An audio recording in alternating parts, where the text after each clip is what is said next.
Баршаңызға қайырлы күн достар. Бүгін сіздермен қолдың сүзбесінен дайындалатын бәліштің рецептісімен бөлісетін боламын. Ешқандай миксердің де қажеті жоқ, блендердің де қажеті жоқ. Шаңышқымен дайындап көрсететін боламын.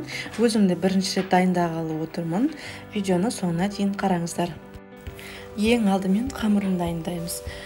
Қантымызды бөлек ыдысқа салып аламыз, құрғақ ыдысқа. Оның үстіне бір жұмыртқамызды салып, венчикпен шамалы қантымыз ерігенше араластырамыз. Дайын жұмыртқалы массамызды бөлме температурасында тұрған жұмсақ сары майдың үстіне құямыз.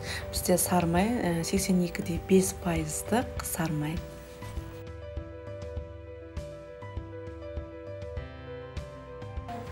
Енді ванилин саламыз, одан кейін қопсытқыш саламыз. Қопсытқыш бізде қамырымызды көтереді, екіншіден жұмсақ қылады. Кішкене араластырып аламыз. Одан кейін барып, жоғары сұрыпты ұнды салып, қамырымызды илейміз.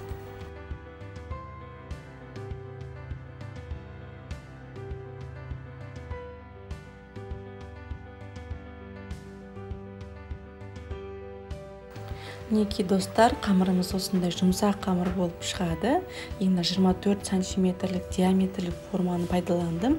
Қамырды екіге бөліп алғаннан кейін астыңғы бөлігін алып, осылай астына қолмен жайып шығатын боламыз. Одан кейін барып, шеткі бөлігіне қалған қамырымызды алып, шетіне салып, қолмен итерсеңіздер, қамырымыз жайылады. Енді барлығын осылай салып шығатын боламыз.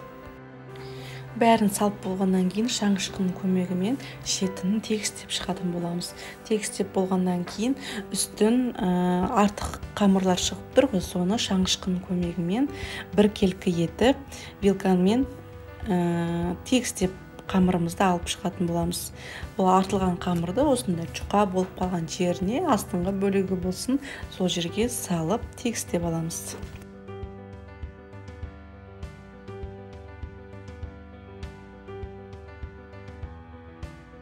Барлығын осы видеодағыдай етіп жасаңыздар, сол кезде әдемі қамыр болып шығады.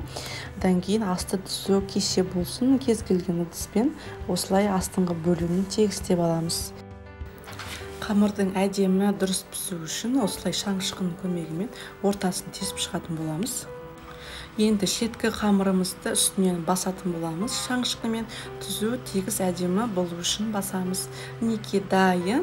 Енді дайын қамырымызды тоңазытқышқа сала тұрамыз. Енді салмасын дайындайтын боламыз. Енді салмасын дайындаймыз. Салмасына қолдан жасалынған сүзбені қостым.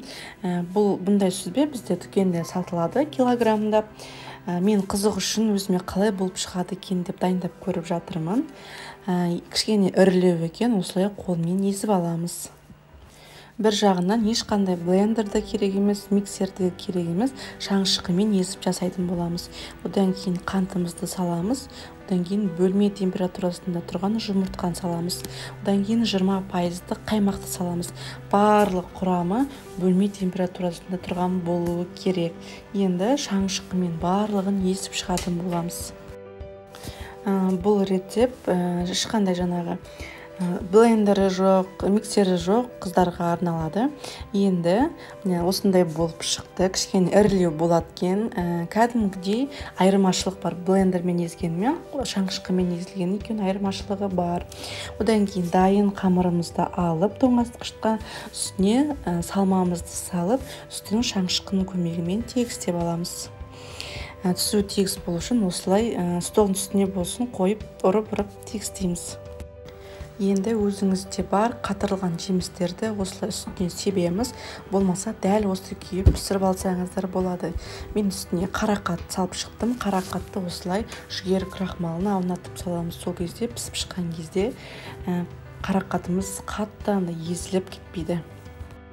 Енді дайын бәлішімізді қызып тұрған пеште, асты-үсті қосылған пешімізде 180 градуста 30-35 минутта пісіп шығады. Негізі әркімнің пеші әртүрлі болғандықтан әр уақытта пісуі мүмкін. Мінекей біздің пирогымыз да пісті. Мен толық суығаннан кейін барып формасынан шештім. Менде бір жарым сағаттай суыттым. Мінекей енді кесіп көретін боламыз.